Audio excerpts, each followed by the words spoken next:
Hi, and welcome to CS4NE. I'm Guy Tranian, a professor at the University of Nebraska-Lincoln. And I'm Kimberly Ingram-Beck from Gretna Public Schools. And today we have a treat for you. We have an interview with Shonna Dorsey. So tell us a little bit about Shonna. So she is with the Intern Nebraska program, and she is going to be talking to us about some opportunities for students across Nebraska to intern and get a little bit of job experience. And Intern Nebraska is a collaboration between government and private business across the state in an effort to make sure that our students in high school and beyond get experience working with and for businesses, with the idea of showing everybody that one, we are for you, we want to make sure you are successful, and the second thing is that there are lots of opportunities in state and you don't have to leave the state to have a great opportunity. Yeah, absolutely. So let's go to the interview. Thank you so much for joining us today. Can you tell us a little bit about yourself and your background? Yeah, hi, I'm Shonna Dorsey. I'm with the Aksarben Foundation, and I oversee InternNE powered by Aksarben and also the Nebraska Tech Collaborative. I am a Nebraska native, born and raised in North Omaha, and went to, because we always have to talk about like schools we went to, but went to Omaha North and UNO for undergrad and graduate school. Studied management information systems at UNO with really a stronger focus, or I should say interest in project management and those sort of fields. And I did start off in computer science and then switched. But anyhow, I've worked in like tech related fields for a really long time, like almost 25 years, which is so crazy. Oh, wow. But it's been a lot of fun. I've done everything from help desk to business analyst. I helped start a company how many years ago now? 7 years ago that we sold. It was 10 years ago. I just realized that today. So we started it 10 years ago and sold it 7 years ago. So very exciting, but have been back in Nebraska since January of 2023, working at Aksarben, and it's been super great being back. Awesome. So tell us a little bit about what Intern Nebraska is. Yeah, so Intern Nebraska, it's been around for a really long time, actually, like I want to say 11 years. Oh, wow. So the Department of Economic Development has run it for a really long time. And just a couple of years ago, the governor's office set aside $20 million for a 2-year grant for the internship program. And Department of Economic Development said, we want to partner with somebody in Nebraska who can help us grow this program. So Aksarben was selected. And so that's why it's called InternNE powered by Aksarben. But the state runs the grant side, and I'll talk about what that is. And then Aksarben runs the statewide outreach side. So before I get too much into it, because I know you have other questions about this, I'll just say really high level what it is. So 2-year, $20 million grant that offers businesses financial resources specifically to offset the costs of internships. And it's in the form of reimbursement. So you pay the expense, request reimbursement, and you can get a matching reimbursement back depending on the category of expense, which we can get into as well. But yeah, so that's what the state offers, and they have several application cycles throughout the year. We're currently in one as of this recording anyhow, that wraps up on November 27th of 2024. Oh, so okay. There's some time to apply. But that's it at a high level, and I'll wait for more questions and I'll share.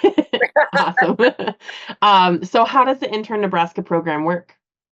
Yeah, so the way it works, and it's funny because I have to talk about it in 2 parts, but let me just talk about it from the state side, then the Aksarben side. So from the state side, as an employer, you would first go to either internne.com or Aksarben's website, which is internNEB.org.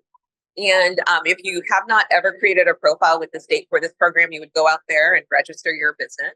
And one of the things I like to mention to people is that the state evaluates every business registration. So you don't just sign up and apply, you request to be added to the platform, which is great because they really want to make sure that the businesses that are a part of the Intern Nebraska platform are actually organizations that have Nebraska-based operations. That's super key. So once you're approved to have a presence on the platform, you can then apply for the internship grant. And it is a super easy process. I've talked to many people through this.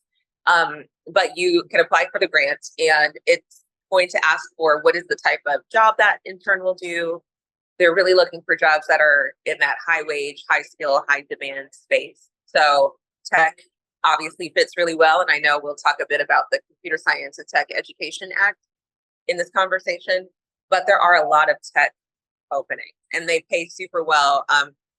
As I was reviewing applications a long time ago, I recall seeing a software development internship that was paying $30 an hour, which is really great. I know. So it's just good to see.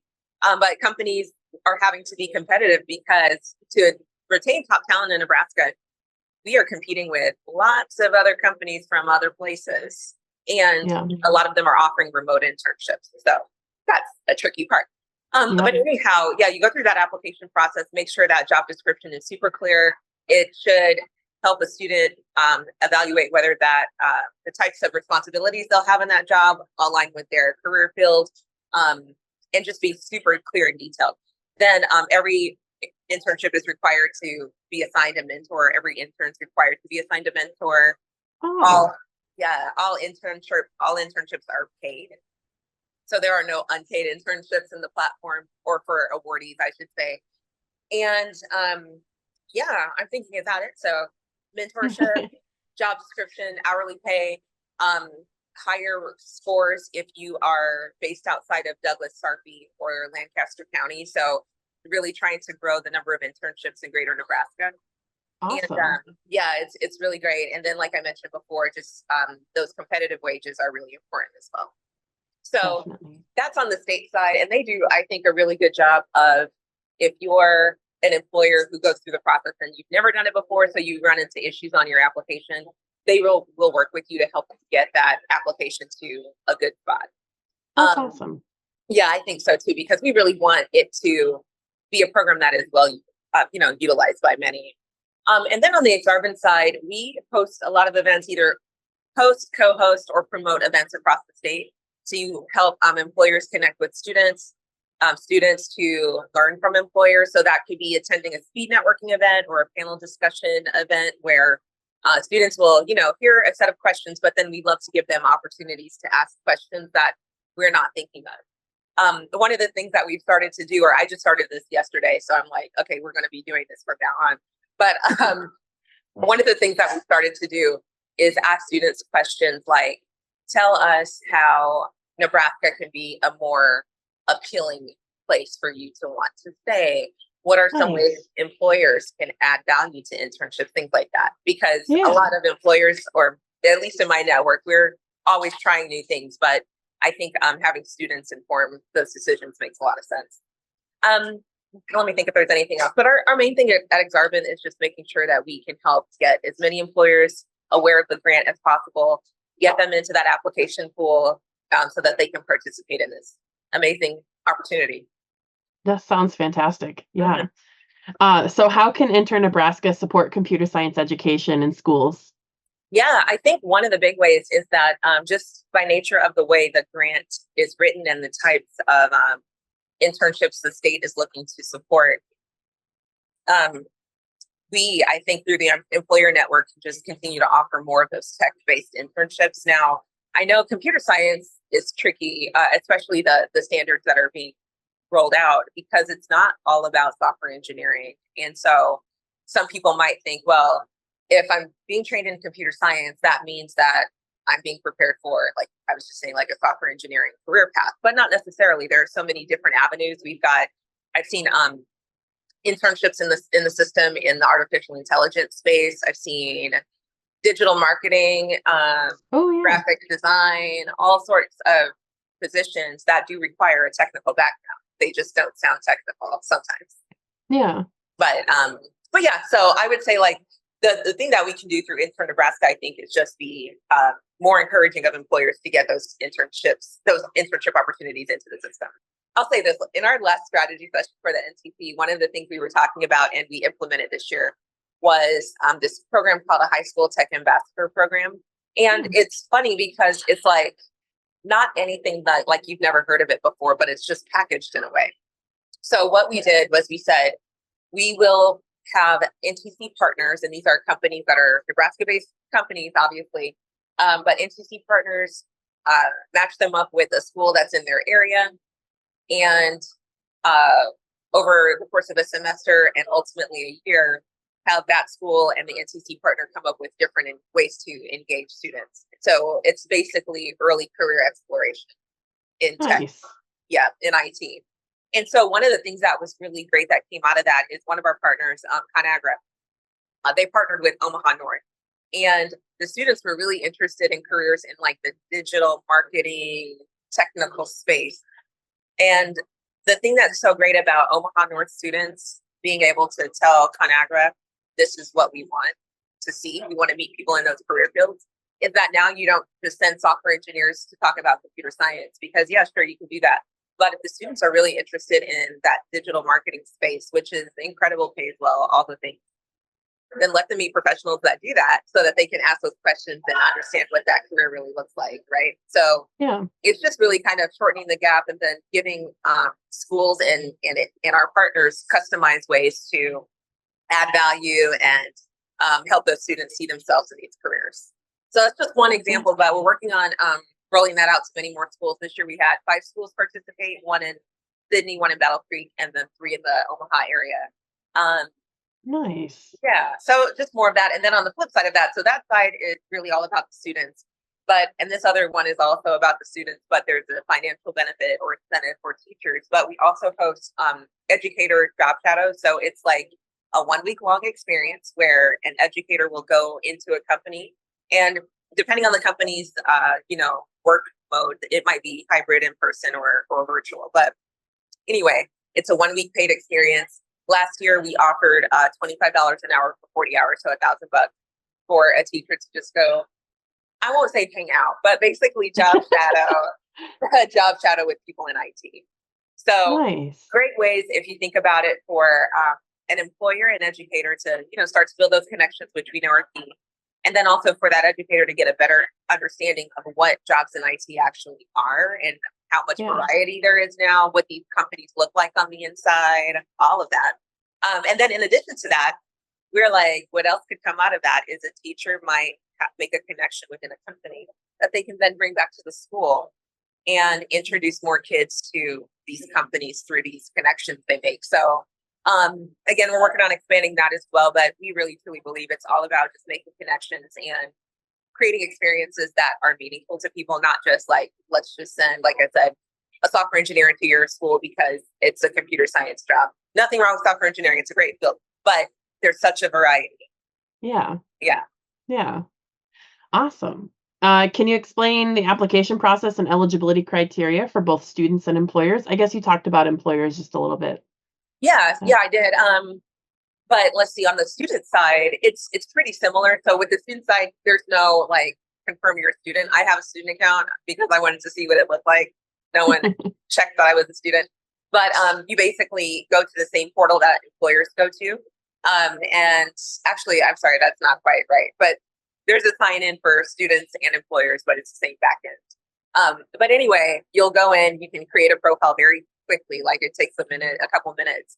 But once you create that profile with just your basic information, you can build on that and create basically a LinkedIn presence within that platform that can be shared publicly. So you can create a public profile link that you can add to your resume if you don't have a LinkedIn. But the thing I love about the student side of the Simplicity platform, that's what it's called, Simplicity, is that the LinkedIn version for students really targets or tailors or it's tailored for student experiences. So it asks for things like projects you worked on, volunteer experiences, things like that. It's not so much share your work history. It's more about, what have you done as a student? But yeah, once you've done that, you can go out and begin applying for jobs right away.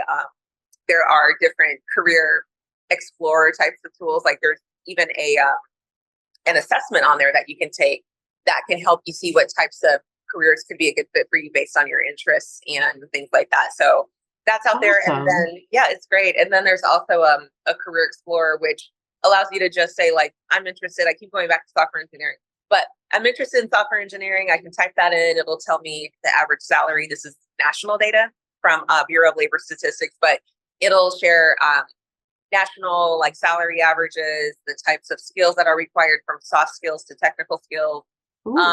things like that. So it's really a Nice. great, pretty robust resource. All right. Well, thank you so much. I really appreciate you talking with me and answering my questions. Thank you. All right. So that was enlightening, and I really love Shonna's energy around yes. this issue. Yes. She's really focused on what we can do for our students and for young people around the state. So what else can we really add to what she's talked about? So I think the website is really a great resource, just to have kids just look and see what kind of opportunities there might be, even if they're not yet necessarily in a position to do it, or if it's something they want to do in college, maybe. Yeah. Just look at what's out there on the website. And again, it is about opportunity. So really getting ready for opportunity early, seeing what's out there, what the options are, as you're choosing your path in high school and you're thinking, do I really want to take something about cybersecurity or something else? What do I need to know to get out there? Knowing what the options are and what people are looking for helps you craft that path. Absolutely. All right. And we'll see you next time on CS4NE.